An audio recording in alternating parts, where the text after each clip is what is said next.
Welcome to today's episode of The Power of Choosing. Today's topic is everything you have, you created. What we talk about in this podcast a lot is how we create our worlds. So it's like, we're at this place now. How do we create what we want going forward?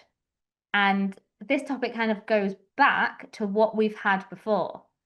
So everything we have at the moment, we created that. So it was by how we showed up in the world, what we learned, who we surrounded ourselves with. We created all of that. And what's really easy to do is forget a lot of the things that we've done previously. And then what that means is that when we go to do something in the future, we don't feel as capable or like we're good enough or we can handle it as much as we would if we remembered, actually, I've been through this before, I've done similar things, I smashed this, I aced this test, I climbed this mountain, whatever it is, I've done all these things, and how can that then help me do all the same things again? So it's the remembering how great you are, which is one of my favorite topics. Yes, I love this. And as you were saying everything and describing all of this comes back to when I've worked with clients, helping them go for a new job interview and do all of these things. I remember specifically someone was wanting what are they called? A reference letter. When they were doing a reference letter and they wanted to do that, I was like, why don't you read what your reference letter someone crafted so you can be reminded about what you possess and what you hold. And that always stuck with them because they're like, I forgot how great I was. And so it really echoes that we do have this tendency to forget everything we've done. And like, I haven't done anything. And I am so guilty of this myself. So I really love that we're diving into this kind of conversation today. Mm-hmm. So recently, I've been involved in this project. There's a bridge near my house, and it was a rainbow. Then it was painted grey, and then we wanted to make it a rainbow again. And it was like 5 years ago. It was turned from this like joyful bridge that had a bit of graffiti to this like really sad grey bridge. And everyone wanted to do something about it, and no one really knew where to start. So then I was asked to be part of the project team to do something about it. And my initial thoughts were like, oh, why me? I don't have any experience in this. I haven't been part of the community as long as some people. Like I wasn't here when it was rainbow, yada, yada, yada. I don't know what I'm doing. And then my friend was like, well, you're really friendly. You can get people together. Like, just come join us. And then being part of it, it reignited like, oh, I've got these skills. Because when I was at university, I got a group together and we raised lots of money for a charity. And I can use some of the skills I used in that. And oh, actually, yeah, I can put myself forward for this. And yeah, social media, I'll be in charge of that because I've done it with my business. And if I just said no because the initial like imposter syndrome hit me and was like, you don't know what you're doing. All these other people are so much more brilliant than you and they have so much more talent. You're just going to look stupid. Then I wouldn't have got to be part of this amazing team and actually use some skills again and reignited this joy of being in a community and doing a project and seeing it through to the end. And now the bridge looks amazing. You walk down it and it's like pure joy and rainbow. And I can walk through it and think I was part of that. And then like how many opportunities do we miss by just letting the imposter syndrome take control and quash us? Absolutely. It is those mind things where, as you were even describing this, I'm like, oh, all of our listeners are so much more powerful than they give themselves credit for. We just really minimize everything that we do. We don't see how powerful and how just joyful we all are at our natural core. We just get stuck in the head. We start thinking these thoughts like the imposter syndrome that you're talking about, but we really create these stories in our head about like how I can't do this, how I can't do that. And I love how you stepped outside of that to be able to help create this bridge be this joyful place where it's back to a rainbow. And I hope I do get to see a picture of this. So Yeah, and it's really interesting when it's the opposite. So yes. when things go wrong, we can really take ownership for that. Like, oh, I ruined everything. Oh, I messed up. Did this, like dropped the ball on this, like whatever it was. And it's like, that's because I'm not good enough. I'm not smart enough, whatever it is. And we take ownership of that. And Yes. then when it's the opposite, we're like, oh, yeah, I got this job, but it was just luck. Or maybe they didn't have anyone else. Or like, yeah, I did well on the day, but like they're soon gonna find me out that I don't really know what I'm talking about. When it's the opposite, we can really take ownership. And then when it's us being this amazing person, we're like, oh no, we play it down. It is interesting how we all have a tendency to do this, that it's abnormal to do the opposite of that. But yes, we do take way too much credit for all of the things going wrong and not enough credit for all of the things going right. I know that you talked about this, about creating a list of all of the things that you have done to be able to really be able to reflect back and like basically retouch with yourself, like these are the amazing things I've done. And I've done this in different aspects that I forget. Something I did 10 years ago, I walked the Camino de Santiago, and I forget how much of a journey and how much of an impact that has had on my life. There have been times where, like, when I was just out and fresh and had done it, it was like this big, huge thing. And the Mm. farther I get away from it, the more I forget about how impactful that whole experience was for me. And I love to really go back to that and remind myself how powerful. I walked across the whole country. I did it on my own as Hmm. a gift to myself, but I forget those nuances that come along with it because it gets further and further out. So Yes, and when you're telling that story, I can see the joy in your face and I can see how hard you worked and how amazing it was. And like I'm sat here like feeling like pride for you and feeling like this is amazing. Like I want more people to share these stories and their joy. And what we can easily do is think, like, oh, well, if I just share all the things that I've done that I'm really good at and proud of, people will start thinking I'm like bragging or that I just love myself. And actually, what if we lived in a world where we shared our accomplishments and then we got excited for each other? I'm here like, yeah, that was amazing. Like that's life changing. You walked across the country and you did it on your own and it must have been scary and you went for it and I bet it was life changing. it was life changing. And thank you for that reflection. That was really nice to hear how excited you were for me. And I think when we remind ourselves that as well, like we want to hear the awesome accomplishments others have had.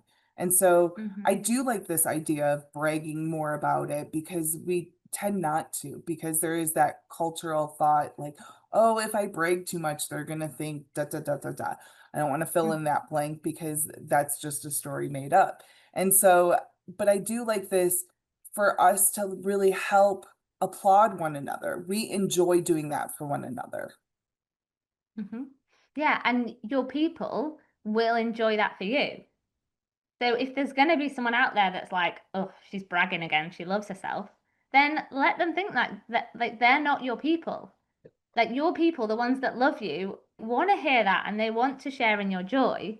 And the more we can say, yeah, I did this really cool thing. I helped paint a bridge or I walked this really cool pilgrimage and they'll share in that joy. And then that just adds to this like, yeah, how much more can I achieve when I'm doing these things, I'm remembering I've done these things, and then I've got people saying, this is amazing. We believe in you. You can keep doing more and more things and just really like rise up and be the person who you're supposed to be, who like your soul wants to be. You can allow that to be free. I don't want to neglect this part. And so the opposite of that, in Hmm. knowing and keeping with this topic that we're talking about, everything you have, you've created. And so when we have a tendency to stick in that mindset of all of the things that could go wrong, that is also a place of that creation as well. And so I don't want to ignore both are happening, like what you create and what you don't want to create, you're also creating all in that aspect. But I do think it's important for us to talk about that because otherwise I feel like we're bringing out the the positives, which is great, but there is duality. There is the both sides of that. Yeah, well, I think our brains are really good at doing that for us. They're really good at taking us back to safety, taking us back to where we can't come to any harm, where we're going to be okay in a group, like loved, safe, whatever it is, all the feelings that, like, in evolution is what kept us alive. And that's where we're going to be drawn to. So it's like you are like pushing against this force, pulling against whatever it is, like that no, I'm safe and I'm thriving. I'm going beyond the just being safe. So yeah, they are there and they're real. And I have like always grown up believing that I'm just not good at public speaking. And I think I've talked about this before because it was such a big one for me that I shied away from it and I just like made sure I never did it. And then I had some like core friends that had asked me like, "Oh, you go to church, so you can like do the reading." Um, and I was like, it's an honor to be asked to read at your wedding or a baptism of your child. So I'm not going to turn that down because like it means a lot that I've been asked. And then inside I'm like absolutely terrified. Like I can't read in front of public. I can't even read. I like, what even is this? Blah. And and then I've done it, and every time I do it, I get better. And actually, I walk off, and people are like, "Wow, you sounded so confident. I'm so impressed." I'm like, I was like literally shaking. I'm glad I covered that well. And then even yesterday, I was talking to my sister about this podcast, and she said, "Oh, you sound really confident." And that's such a compliment. And that's something that I need to continue to internalize that actually I'm not the same like person that I was at like 14, 12, whatever the age was, that couldn't do it. And remind me myself that actually this is something I can do and I'm okay with it and I will just keep getting better.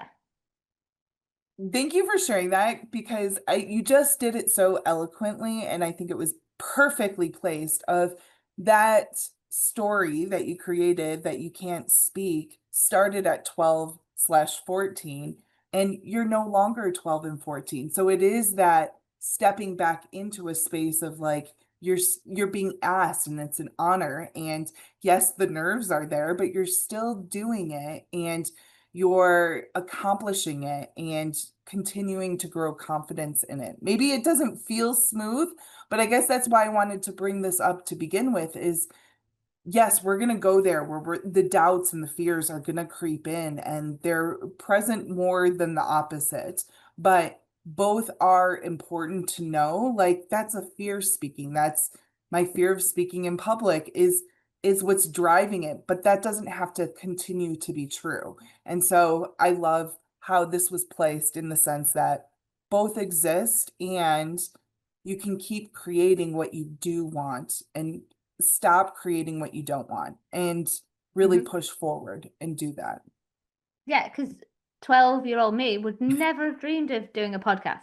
I mean, Yes. I think then it's that like, look how far you've come.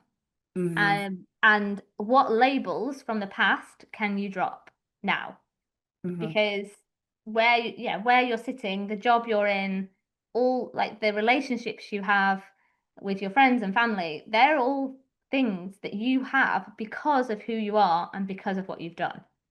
And that's amazing. And you deserve all the good things.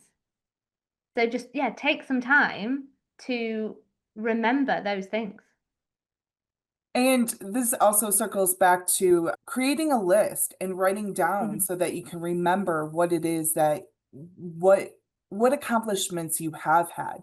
So you can have it as a quick reference for yourself because I know for me, like I said with the Camino, I don't think of it often. So if I have a reference point to be like, "Oh yes, you are a badass because you did walk that Camino." And so that would help pull me back into that energy of all of the things I have accomplished. So sitting down and writing that list isn't bragging, it's reminding yourself who you are and who you want to continue to be and accomplish and create for yourself.